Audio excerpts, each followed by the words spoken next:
Alrighty, this is going to be a quick video reviewing a call that I made yesterday to a company. And just for some context, this is basically for me to, well, I was reaching out to them to figure out if they needed help with hiring, managing, and training setters, with building inbound and outbound systems into their company so that they can basically get more appointments, higher quality appointments, and just increase the show rate. So this call was, me reaching out to somebody I had found on the ads library. So I kind of found this company running ads, basically advertising that they wanted appointment setters. And after some research, I found the owner's contact information, and I just decided to cold call them. So without further ado, let's get straight into it. I'm also going to play the video in 1.5x. With the recording, sorry. Hello, this is Daniel Gordon Parker. Hello, Daniel. Hi, yeah, it's Dan. Dan, hey mate, this is Adrian. I saw that you had a job application going on for appointment setters. Is that still the case? First of all, that's a really good opener. I actually like... So here's the thing, right? When it comes to cold calling openers, in fact, the worst kind of openers and the ones that I really stand against are the ones that are like, oh, hey, it's Adrian from XYZ company. How are you today? Like those kind of openings, I just don't vibe with them at all because they're not telling them why you're reaching out. They have no reason to stay on the call with you. You don't have their attention, right? And then 9 times out of 10, they just hang up on you unless you have very specific kind of tonality. And for some people, it works, right? Not everybody, but personally, I don't vibe with that. The thing I really liked about this kind of opening is I'm referencing something that he already knew about, which is his job board for appointment setters. And so that caught his attention, number one. So that was kind of a pattern interrupt, and I didn't seem like a salesperson. And number two, it made me seem like I was somebody looking for a job, right? So it kind of caught him off guard, and it didn't necessarily get him to hang up on me in the first few seconds. For B2C appointment setters, yes, that is the case. Where are you based, mate? I'm based out of Spain, mate, and I'll be completely transparent with you. I'm not actually looking for a job for myself. Before I keep playing this, this is something that was really well done, which is if somebody asks me a question or asks you a question in cold calling, even just in a regular triage call, you don't just want to answer the question and shut up. You want to answer the question with a question of your own. So in this case, I kind of just touched on what he asked me, which is like, oh, where are you based, mate? I'm like, oh, I'm based in Spain. Very, very nonchalantly went over that, and then immediately jumped over to explaining my actual reason for the call, which ended up with a question at the end. So let's play that part. To see appointment setters, yes, that is the case. Where are you based, mate? I'm based out of Spain, mate, and I'll be completely transparent with you. I'm not actually looking for a job for myself. I actually work with setters and help them get placed in companies. I'm actually reaching out to see if maybe we could speak about that a little bit more. Oh, I mean, not a bad pitch. I will say that wasn't such a bad pitch. I will tell you as well that I was not using a script for this one. I just winged the whole call. And so for not having a script, I think that was a pretty good thing to open up with, at least, because since he's looking for setters, and I'm telling him that I train setters and I place setters in companies. So I think that's in this case, it was enough to get his attention. But if it was just like any other cold call, I would have probably been more straightforward either with my offer, which I will speak about in a bit with him, or I would have been a bit more straightforward about the problems I helped the company solve and see if that relates to them. But I kind of took a similar approach later on in the call. It's just I might have done that earlier had this been a different prospect. That was quite smart intro, actually. I rarely get cold calls. I saw your profile online. I saw your website. I had a number, so I thought I'd give you a call. Completely useless line. I should not be saying stuff that add no value to the conversation. I know I was just trying to build rapport, and it's a very small thing, but still, you don't want to add fluff that doesn't add value. Fair enough. We handle everything in-house. Like we have 14 Gotcha. setters, call center managers. Nice. But it's That's really cool. Yeah, I appreciate the call, man. Hey, no. I don't know what happened here. It kind of cut out, but I said nice and cool like 3 times. Another thing is like don't over-acknowledge. But hey, before you hang up, Dan, just a quick question. I guess you said you've got 14 appointment setters. Do you feel like there's any improvements that could be made, or are you happy with the way that everything is right now in terms of your appointment numbers, show rate, quality? Great thing that I just said right there. He was about to end the call on me, and I was like, hey, before you hang up, Dan, one quick thing. And I proceed to ask a different sort of question to find a thread. And here's what we're doing in cold calling, right? Whenever you cold call a company, or even in just a regular like inbound setting call, you want to find a thread that you can pull on a call with a prospect. And by thread, I mean some form of problem or some form of thing that they'd like to change that you can latch onto. Because the moment that you find out one thing that they're like, yeah, maybe we could be doing this better, or maybe this is a kind of a problem. The moment you can find out one thing to latch onto, suddenly you have so much more leverage to dig deeper throughout the entire call. That's why I said it's like finding a thread. Like imagining a ball of thread, and then you have like that little piece of thread sticking out. It's like you want to find that little thread, right? So that you can start unraveling it and uncovering the ball of thread and pretty much undoing all that. But so that's exactly what I did here. I was basically, so the first thing that I asked is like, okay, I help people get setters and I help them get them placed. And he wasn't really interested in that. So then I'm approaching that in a different angle in the context of the problem that I solved, which is also helping them build systems and other stuff like that. So here's exactly how I went about it, and I actually think that was a very good thing to do. But it's a good, That's totally cool. cool. Yeah, I appreciate it. Cool, man. Hey, no worries about it. Hey, before you hang up, Dan, just a quick question. I guess you said you've got 14 appointment setters. Do you feel like there's any improvements that could be made, or are you happy with the way that everything is right now in terms of your appointment numbers, show rate, quality? Yeah, well, we're quite fortunate right now. The only thing Right. is systems, but yeah, overall we're pretty good. Like our actual Okay. the qualitative side, like with our team, yeah, we're very good at appointment setters. Wait, when We're you say very fortunate. systems, can you just tell me what you mean by that? Very, very good thing again. He said that's exactly the thread that I was talking about. He said that maybe the systems was I don't know his exact wording, but he said something about systems not being like the right way. And so the moment he said that, that was my sort of hook, the thing that I could latch onto and dig into the conversation with. So that's why I asked like systems. What do you mean systems? Tell me more about that.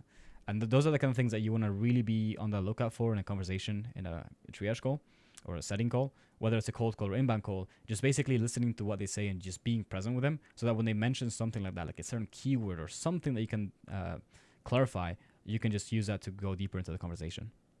Our actual the qualitative side, like with our team, yeah, we're very good at appointment setters. Wait, when We're you very say fortunate. systems, can you just tell me what you mean by that? We use Hot Prospector. You know that system? Can you repeat that one more time? Hot Prospector? Hot Prospector? Is it like a CRM? No, it's a dialing system. Oh, so like a power dialer. Yeah, so we're just transitioning there now, which is that sort of that. Yeah, it's a power dialer, but it's like Got much it. better than Go High Level because it helps because we get like 150. Now, funny enough, I'm actually calling you from Go High Level at the moment. I shouldn't have cut him off right there. I think I was rushing to kind of speak and tell him that I'm using Go High Level. But yeah, anyway. But the reason I ask you that is, with that system, like the reason I ask you about systems is I actually don't just help people hire and train setters. I also build systems for like whether it's inbound and outbound systems. This is where I get into the pitch that I was talking about earlier. I think this could have been done a bit earlier in the conversation, but it's still fine that I brought it up. With that system, like the reason I ask you about systems is I actually don't just help people hire and train setters. I also build systems for like whether it's inbound and outbound systems. So even if you already have setters, I basically help companies refine those systems. And by the way, I only get paid on any extra revenue that I help you guys generate. So it's like at this point I don't even know if I can help you guys, and I'm sure you know where I'm coming from because I'm sure you do the same thing with your customers. What I do is I get on a free call or a free audit with people like you, companies like you, and I do like a completely free, a free audit of the business and how we can improve everything in the systems. And then if you like it, we can speak about working together from there. I mentioned systems like 3 times, but it wasn't like very clear. Like, what do you mean by systems? I could have maybe explained a little bit more about what that meant. So maybe saying something along the lines of, inbound and outbound systems. So taking care of revamping the whole process from the moment that lead comes in all the way up to the sales goal, so that you're maximizing your the amount of leads that you're converting, something like that. Because I think I was speaking too much about the features and the systems instead of the actual result of that. But keep in mind, I didn't have a script here, so it makes sense that I was kind of doing that and rumbling on a little bit. But for next time, if I did have a script, or when I do make a script, I would definitely say something that's a bit more specific and that has a direct positive outcome. This is a really good call. How big's your team? So far, well, I love it when people compliment you for cold calling. That's like one of the best feelings ever. This is a really good call. How big's your team? So far, well, I mean, it's myself, right? Now, I have worked with companies in the past but for example, I was working with a company in Before I get into this, by the way, if somebody's like, how big is your team, or asks you a logistical question mid-cold call, it's not like answering was a bad thing. Like, it wasn't wrong. Like, the cold call still went well. However, what I would have done differently here is answered his question with yet another question. I know that in this case I answered it and I got into explaining my sort of thing and taking it a different direction. But what I would have probably done is like, how big is your team? Is there a reason you ask? Or something like that, just for me to... Because again, I'm trying to find out like what his concern is or where the interest is coming from. Because if you say like something like, oh, it's just me, or oh, it's 10 people. Like, let's say in this case I said it's just me, and if I were to say just me to the wrong person, that person could just be like, oh, I'm sorry, man, I'm not looking to work with solo companies or something like that, right? Like that's a possibility. But in this case, that didn't happen. But again, there's prospects. Like if I were to have asked him like, oh, is there a reason you ask? There's 2 ways that it can go. You can be like, oh no, just curious, in which case I'll just answer it normally, or it can just be something that they say that, well, I actually worked with somebody similar in the past that didn't do really well, and they had, they didn't even have a team. It was just them, so I'm not really looking to do that again. Had they said that, I now know what not to say or how to frame it differently, right? But anyway, this is a very small thing, but maybe as an improvement that could have been done. Construction niche. They were doing about 30K a month when I joined in them. And then I started off with them. Let me repeat it here. Let's go from here.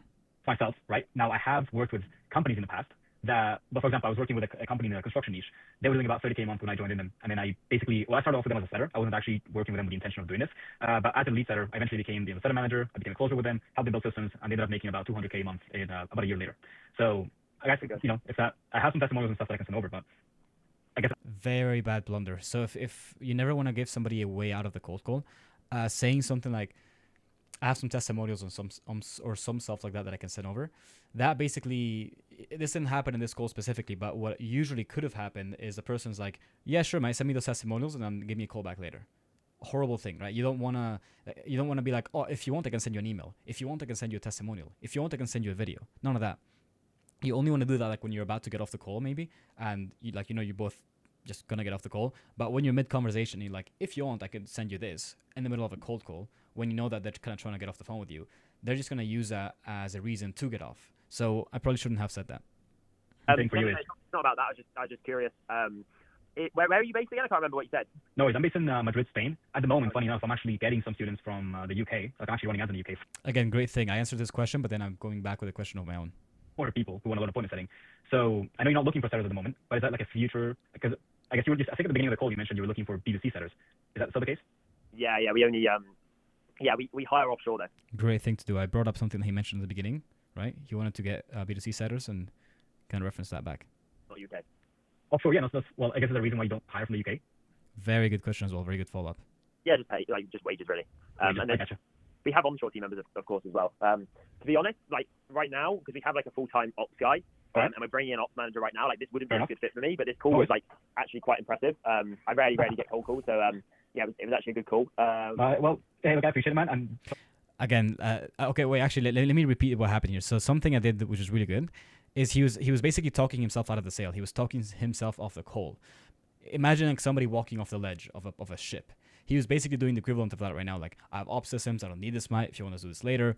He was basically talking himself out, and so I interrupted him, which I wouldn't usually recommend you interrupt people, but when they're just talking themselves out of the sale, I just cut him off and immediately go on with like my next point. I just keep throwing these questions out. I keep throwing Hail Marys until I find something that lands, something I can hook onto. Because if you think about it, you're going to get off the call anyway. So at least, even if he ends up hanging up on me because he got pissed off, or no, he didn't get pissed off in this case, but assuming he did get pissed, even if the call ends up with them hanging up on me, like the fact that I actually keep pushing until I get something to hook onto, even if that leads to like a hang up or negative response, that's still better than me taking no for an answer and then not doing anything, right? Because either way, I'm going to lose a call. So I may as well lose a call knowing I did everything I could to dig deeper into it or to find something that keep the conversation going.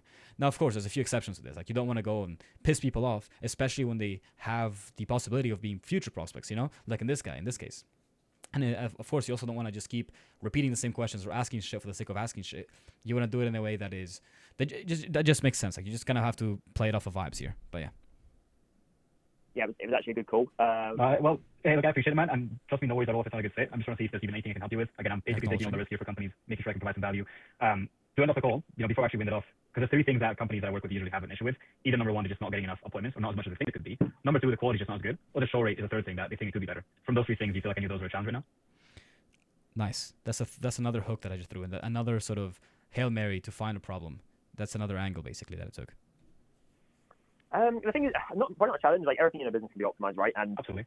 so, yeah, I'm very sure that you're for me, listening to you, it'd be great. I feel like you'd be a really great person to have on the team. But it seems like you're an entrepreneur at heart.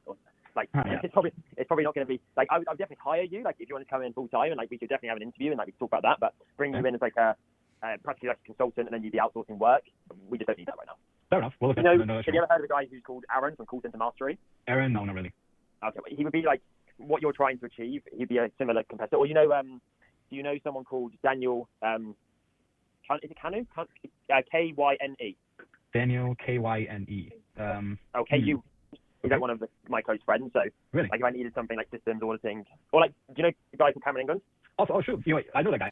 By the way, this is just some random side conversation. We're just talking about who else might be a good fit for this. Actually, funny enough, do you know a guy called Evan Anderson by any chance? Evan Anderson. Yeah. Does he own Linear? No. Lemon. Is that it? Oh, Edvin. Oh, yeah. You know I know it. Yeah. Oh, really? Oh, you know what's funny? That same company that I was telling you about that I worked with as an appointment center and became a closer for, that was actually Edvin's company. That is true, by the way. Like, what are the fucking odds that somebody I cold call has worked with the person that I used to work with? Builder. When they were appointed to the Ruben Flipper Builder. Oh, that's quite impressive. Oh, that's Dude, what a small world, huh? What are the odds, Edvin? I actually haven't tested yeah, gosh, you must have gone through a bit of a journey then. I remember you guys were ramping that shit up big. It's a bit of a shame what happened there. You learned a lot. Yeah. So you're like close friends with Evan or what? Yeah, like reasonably. Not our ops guy used to work for him, not at a different company. Gotcha. Yeah, we're all like very, very interlinked, everyone. So, like That's for fine. me right now, Right. yeah, like, if you wanted to have a chat about like joining the So he's basically trying to tell me to join his team. We just had a little chit chat about that. I kind of told him like, yeah, maybe later. For now, I'm running the business.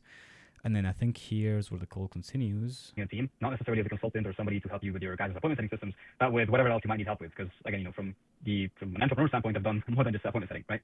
So I will be more than happy if you want. You can save mine. Oh yeah, basically we just want to exchange information in case you needed help with anything aside from just like setting systems for later. Yeah, WhatsApp me, bro. On this number, WhatsApp me. Fair enough. I'll send you a text on a DM on WhatsApp in that case. And I guess one last thing, Daniel, before we get off the phone. I know I've said that like 3 times at this point. So I used to just share it every day. Don't worry. I guess if you have anybody, I'll ask you directly in that case. Do you have anybody else you think might benefit from having something like that, where you can get setters and inbound and outbound systems for the company? Like, of course, I know a lot of people who like. No one that said to me they have this problem. Right. Yeah, well, basically it's just us right now. talking about that, not very important stuff. Gotcha. Or See in the end, is I there don't see anything who's else? like in his coaching program on school, but yeah, I don't know, just like people who like engage with his shit. Like eventually you'll. Got it. Or like that's probably a smart way. But yeah, you've done well, man. I very rarely get cold calls. So good job. Well, Let's no worries, man. go WhatsApp. It was great talking to you. Text you on WhatsApp, and we'll speak together if nothing changes. All right. Cool. Catch you in a bit. Peace, man. Bye bye. Good luck. Same. Bye. Yeah, pretty good cold call. It was not the right kind of prospect, and that's totally fine. You could keep in mind that you can have the best cold call in the world. It can go really well, but you might not end up getting the meeting just because it wasn't a fit. And when people say like, "Oh, it wasn't a fit," that means a lot of different things. So to specify what that means in this case is he wasn't somebody who I could help. He wasn't somebody who had the problem that I help people solve or that help companies solve. He kind of had a problem with systems, but then again, that was more of a software problem than it was a team or appointment setting kind of issue, right? So that is to say that in this case, it just wasn't a fit simply because my service did not solve anything that was necessarily big enough in the business, or that was necessarily a constraint or something that would have impacted like a lot of different areas of it. So that was about it. I hope this was valuable. I hope that you've learned something new, and I'll hope you have a good day. Bye-bye.